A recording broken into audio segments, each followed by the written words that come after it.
Di sini kita akan mengetahui tentang sindrom Hunter. Apa itu sindrom Hunter? Sindrom Hunter atau mukopolisakaridosis tipe 2 merupakan penyakit langka yang mempengaruhi banyak bagian tubuh, yang disebabkan oleh gangguan metabolisme akibat disfungsi enzim lisosom yang terlibat dalam pemecahan glikosaminoglikan atau GAG.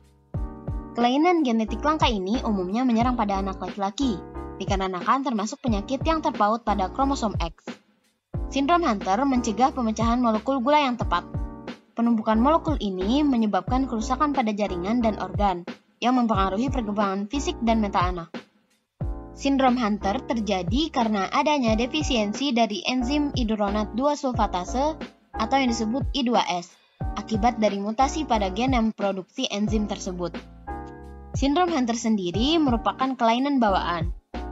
Gen yang terpengaruh pada penyakit ini ada pada kromosom X. Jadi, yang paling sering terkena penyakit ini adalah laki-laki. Kelainan pada gen IDS atau iduronat sulfatase menyebabkan terjadinya defisiensi enzim I2S. Tanpa enzim ini, rantai molekul gula menumpuk di berbagai jaringan tubuh dan menyebabkan kerusakan. Jadi, mari kita ketahui lebih lanjut tentang enzim iduronat 2-sulfatase atau I2S. Iduronat 2-sulfatase adalah enzim sulfatase yang mengkatalisis hidrolisis ikatan ester sulfat dari berbagai macam substrat, termasuk steroid, karbohidrat, dan protein. Enzim ini berfungsi dalam memecah molekul gula besar, seperti glikoaminoglikan, atau bisa disebut sebagai mukopolisakarida. Iduronat 2-sulfatase diperlukan untuk degradasi lisosomal dari heparan sulfat dan dermatan sulfat. Mutasi pada gen ini yang mengakibatkan defisiensi enzimatik yang menyebabkan mukopolisakaridosis tipe 2 atau yang juga dikenal sebagai sindrom Hunter. Mutasi pada gen iduronat sulfatase atau IDS menyebabkan sindrom Hunter atau mukopolisakaridosis tipe 2. Gen IDS memberikan instruksi untuk memproduksi enzim I2S atau iduronat 2-sulfatase yang terlibat dalam pemecahan molekul gula besar yang disebut glikosaminoglikan atau GAG. GAG awalnya disebut mukopolisakarida. Dari situlah kondisi ini mendapatkan namanya. Mutasi pada gen IDS mengurangi atau menghilangkan sama sekali fungsi enzim I2S. Kurangnya aktivitas enzim ini menyebabkan akumulasi glikoaminoglikan di dalam sel, khususnya di dalam lisosom. Akibatnya, akumulasi GAG meningkatkan ukuran lisosom. Itulah sebabnya banyak jaringan dan organ membesar pada kelainan ini. Sindrom Hunter secara perlahan mengakibatkan kerusakan berbagai organ dan jaringan. Oleh karena itu, penanganannya harus dilakukan sejak dini.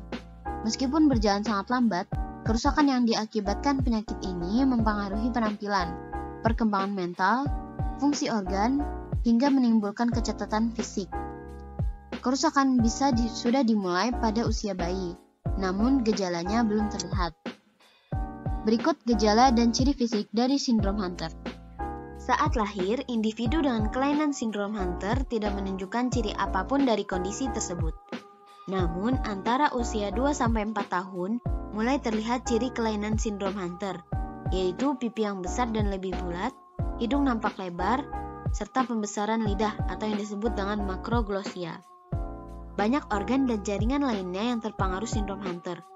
Individu dengan gangguan ini sering memiliki kepala yang membesar, atau yang disebut dengan makrosefali, penumpukan cairan di otak, hidrosefalus, pembesaran hati dan limpa, hepatosplenomegali, dan hernia umbilikalis, yaitu usus yang menonjol. Kebanyakan orang dengan penyakit ini mengalami gangguan pendengaran. Beberapa juga mengalami masalah pada retina yang menyebabkan gangguan penglihatan. Terdapat masalah katup jantung, pertumbuhan yang terlambat, dan sumsum tulang belakang yang tertekan dan rusak. Sindrom Hunter terjadi pada 1 dari 100.000 hingga 170.000 kelahiran dan diturunkan dalam keluarga. Diagnosis sindrom Hunter dapat dilakukan dengan yang pertama, tes urin, yaitu memeriksa tingkat molekul gula yang tinggi. Yang kedua, tes darah, yaitu menunjukkan tingkat aktivitas enzim yang rendah atau tidak ada, yang juga merupakan tanda penyakit.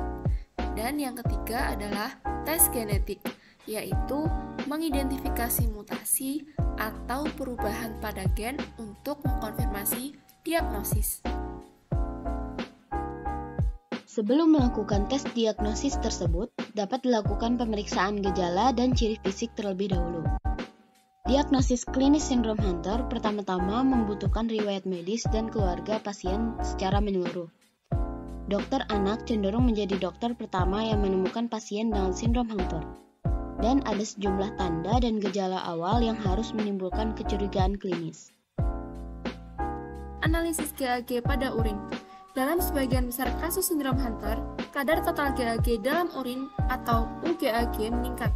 Kelebihan GAG dalam urin menunjukkan kemungkinan adanya mukopolisaridosis, tetapi bukan tes diagnostik definitif untuk sindrom Hunter. Tes lain harus dilakukan. Tes untuk analisis UGAG dapat bersifat kuantitatif, yaitu pengukuran total UGAG, biasanya dengan metode dimetilena biru, atau kualitatif, yaitu dengan elektroforesis atau kromatografi GAG. Namun, metode pengujian UGAG dapat terganggu oleh kurangnya sensitivitas dan dapat memberikan hasil negatif palsu. Yang kedua adalah pemeriksaan enzim dalam darah. Jika analisis UGAG menunjukkan peningkatan dermatan dan heparan sulfat, diagnosis biokimia definitif dari sindrom Hunter dapat diperjelas melalui tes enzim darah. Tes enzim harus dilakukan untuk menentukan defisiensi aktivitas enzim iduronat 2 sulfatase atau I2S dalam leukosit plasma atau fibroblast. Yang ketiga adalah pemeriksaan genetik.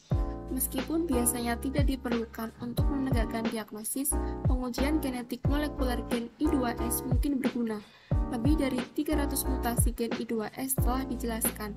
Analisis silsilah mendetail harus diselesaikan jika mutasi gen I2S teridentifikasi, dan konseling genetik harus ditawarkan kepada semua anggota keluarga. Berbagai penelitian dilakukan oleh para peneliti untuk menemukan pengobatan terbaik untuk sindrom Hunter. Yang pertama adalah enzim replacement terapi atau idursulfase atau terapi enzim. Terapi ini melibatkan penggunaan enzim sintetik untuk mengembalikan kadar enzim iduronat 2 sulfatase. Terapi ini disebut idursulfase yang diberikan secara intravena seminggu sekali, yang dapat memperlambat atau mencegah beberapa gejala jika diberikan sedini mungkin. Namun, belum diketahui pasti apakah manfaat terapi ini cukup signifikan untuk meningkatkan kualitas hidup pasien. Selain itu, obat tersebut adalah salah satu obat termahal yang pernah diproduksi dengan biaya $375.000 per pasien dalam 1 tahun. Yang kedua adalah bone marrow transplant atau transplantasi sumsum tulang. Dalam kasus sindrom Hunter yang lebih ringan, transplantasi sumsum tulang dapat dilakukan untuk menyediakan sumber baru defisiensi iduronat 2 sulfatase. Sumsum tulang diambil dari pinggul donor sehat yang cocok dengan darah dan jenis jaringan pasien. Sumsum tulang ditransplantasikan melalui injeksi intravena. Transplantasi ini dapat membantu memperbaiki masalah pernapasan dan fungsi organ utama seperti jantung, hati, dan limpa. Mobilitas dapat ditingkatkan dan regresi mental dapat dicegah.